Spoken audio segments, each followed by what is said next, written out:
Kélida, estamos iniciando o segundo mandato do prefeito de São Paulo, Ricardo Nunes.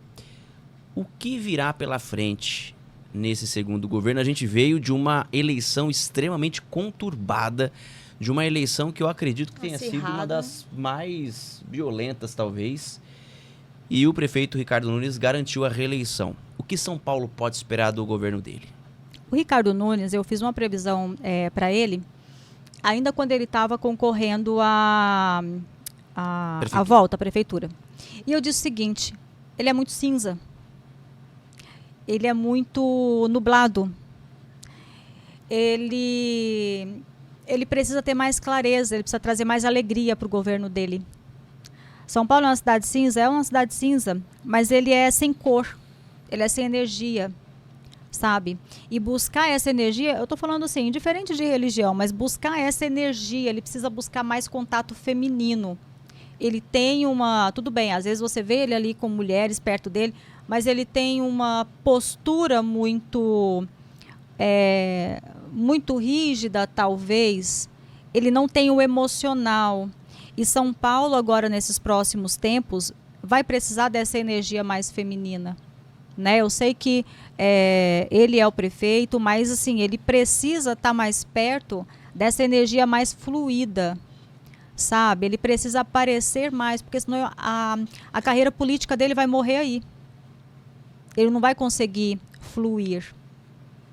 O que aconteceu na política de São Paulo? Ninguém quer mais garantir o arroz e o feijão. Ninguém quer mais garantir o arroz e o feijão. Ninguém quer ser aquela pessoa que quer ganhar o salário mínimo. Ninguém quer trabalhar das 8 às 18, segunda, sexta, sábado até meio-dia. Ninguém mais quer isso. A mentalidade das pessoas, ela mudou completamente. Por que o Pablo Marçal teve esse boom que ele teve? Porque ele vem com aquela pegada de muda seu mindset.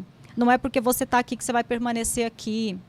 E aí ele traz toda aquela trajetória da pessoa que ele era, por mais que o Pablo Marçal tenha todo o histórico negativo que ele tem também, isso aí a gente precisa deixar claro, mas ao mesmo tempo ele é um cara que traz esperança para as pessoas, mas ele não traz aquela esperança de um programa que você vai ganhar R$80 por mês.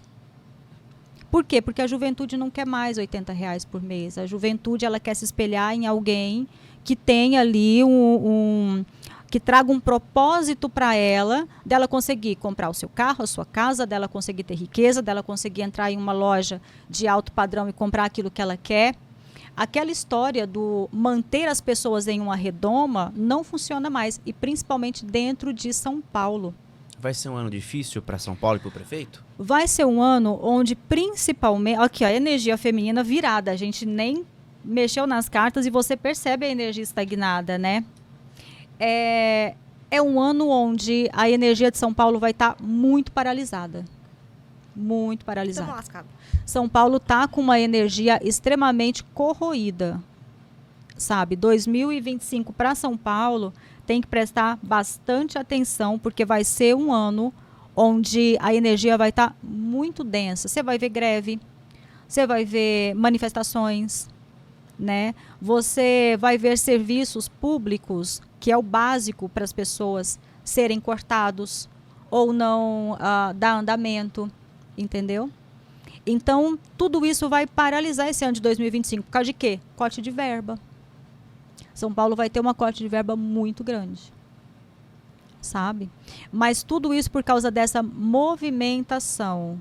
Qualquer político hoje que quiser se dar bem com a população, e eu falo para todo mundo, eu falo para presidente, eu falo para governador, eu falo para prefeito, precisa tirar essa ideia de que você pode colocar as pessoas dentro de um pote e fechar. As pessoas não estão mais cegas. Não estão mais cegas, né? Por que eu falo isso? Eu sou uma pessoa que não tenho nenhum partido político. Não, por quê? Porque eu preciso ser neutra em tudo aquilo que eu falo. Então, assim, você é de esquerda, de direita, de centro? Não. De tudo isso eu estou fora, só observando. Então, assim, na presidência, por exemplo, da República, nós temos uma cabeça antiga. E se a gente não tomar cuidado com essas mentalidades de quem ainda está buscando a presidência da República no Brasil, a gente pode sofrer na mão de uma pessoa que não tem estrutura nenhuma para ser presidente do país. E aí a gente fala de um Pablo Marçal. Porque o Pablo Marçal, ele é cheio de ideias brilhantes. Mas ele não tem estrutura emocional e ele é aquele cara de palco. E para a presidência você não pode ser um cara de palco. E aí é a mesma coisa que a gente fala dos Estados Unidos. Porque os Estados Unidos tinha duas polaridades. A Kamala, que não tinha palco nenhum, ela tentava ter um palco, mas ela não tem. O que é o palco? É o brilho, é o chamar as pessoas para si. E a gente tinha e tem o Trump. O Trump tem palco. Aí você vê toda aquela questão da oratória do Trump, a gravata vermelha, né? É o cara que vai com aquela... Você vê como ele sobe no palco. Ele não sobe no palco de cabeça baixa. Ele sobe no palco ali meio que malemolente, ou seja, carregado, sabe? O que eu estou fazendo aqui? Eu não queria estar aqui, mas eu estou por vocês. Então, essa história do Brasil caminhar como caminhava antes não funciona mais. E aí é exatamente isso que pode acontecer. A gente pode parar na mão de uma pessoa totalmente despreparada. Quando eu falo no Pablo Marçal, eu não tenho nada contra o Pablo Marçal, assim, mas eu só estou falando da personalidade, da energia que ele tem. Falando então no Pablo Marçal, o que está nos caminhos dele? O Pablo Marçal, ele é um cara extremamente comunicativo, é aquilo que eu falo, é o cara do palco, sabe? É o cara que pode chegar onde ele quer, né? Para ele a vida não tem limite. Não tem limite. Se ele botar na cabeça dele, eu vou concorrer à presidência da República, ele vai concorrer à presidência da República e ele vai fazer o auê que ele tiver que fazer, ou para atrapalhar ou para ganhar. Então o que vai acontecer? Você vai ver um Pablo Marçal guardado. Ele vai se guardar. Ano de 2025 você vai ver pouco ele. Ele vai se fechar. Quando começar a chegar ali 2027, 2026, que é o ano dele ir atrás de alguma coisa, ele vai explodir. Então, o que ele vai fazer? Ele vai se resguardar e quando for no ano de 2026, ele vem de novo com todas as ideias e tudo aquilo que ele quer plantar nas pessoas. O que essas cartas falam dele? Aqui fala realmente desse resguardo, dele fechando novas parcerias. Então, ele não vai ficar sozinho. Né, ele vai se unir aí com uma equipe forte, na verdade, né? Mas esse ano de 2025 eu vejo ele trazendo ali aquela coisa mais reclusa. Peraí que eu voltei para o meu ninho, só que na verdade ele não voltou para o ninho. Na verdade o que ele está fazendo é um planejamento de metralhadora de comunicação para 2026. Corre o risco dele ser presidente? Corre. Porque ele é um vendedor de ilusões. E aí corre o risco dele chegar onde ele quer chegar, realmente por causa dessa questão do falar o que as pessoas querem ouvir. Se a política do Brasil não mudar, eu não estou falando que ele é um aventureiro, nada disso, eu só estou tentando desenhar esse palco. Mas se a política brasileira e os políticos brasileiros não se reinventarem, vai ter muita gente caindo de paraquedas. E aí a gente tem uma população na mão de pessoas que não sabem ter flexibilidade de poder. Que isso é uma coisa muito, muito complexa de se entender, né? Se o Pablo Marçal corre o risco de ser presidente, então quer dizer que o presidente Lula corre o risco de não ser reeleito. Não, ele não ganha. Não ganha? Não. E aqui a gente está fazendo uma previsão já para alguns anos mais adiante. Exatamente. Ele não ganha. Ano que vem já tem eleição, né? É isso, ano que vem é 2026, Então o Lula não ganha. Mas o Lula não ganha pelas previsões ou pelas cartas porque ele não disputa, porque vai perder nas urnas, porque a saúde está... Como é que está a vida dele, do presidente? Então, o que acontece com o Lula? O Lula ele tem uma paixão muito grande pelo que ele faz, só que a mentalidade dele é uma mentalidade velha. Ele precisa renovar a forma com que ele pensa, né? Então, assim, ele não disputa por questões ligadas à saúde, ele não tem mais aquela condição.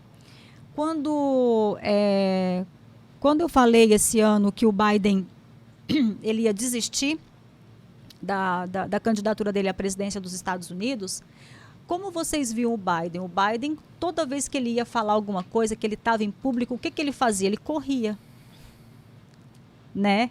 Ele andava correndo, ele dava passo mais rápido. Para quê? Para provar que ele tinha saúde.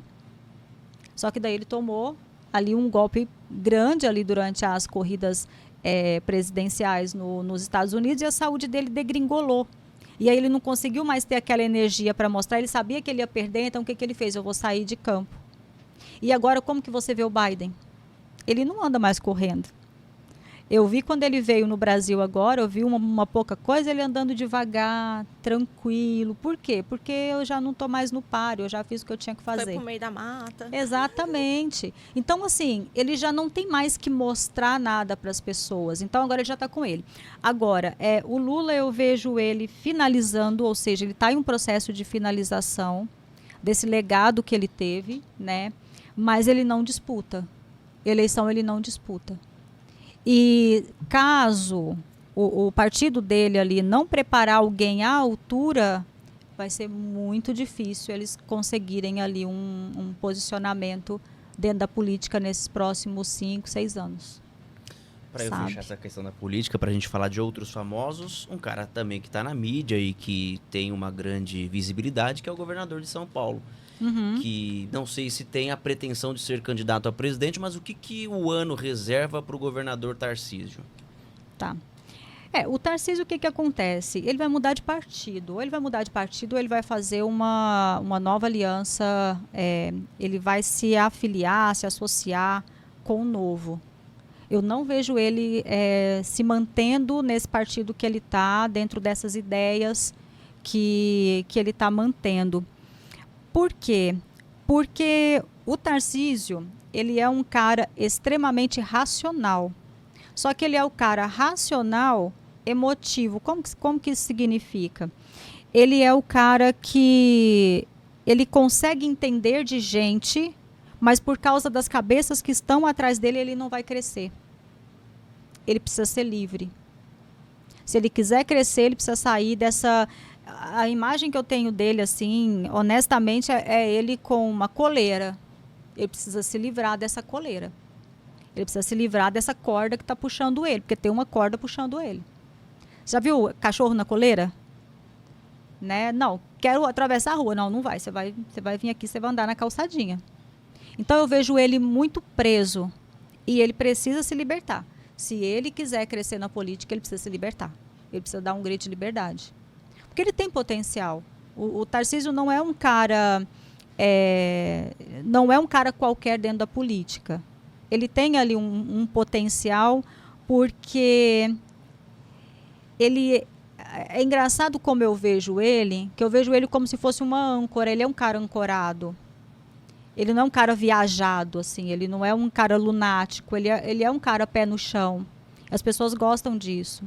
Então, ele tem um futuro brilhante dentro da política, mas ele precisa fazer novas alianças, né? Porque senão ele não consegue chegar onde ele precisa chegar.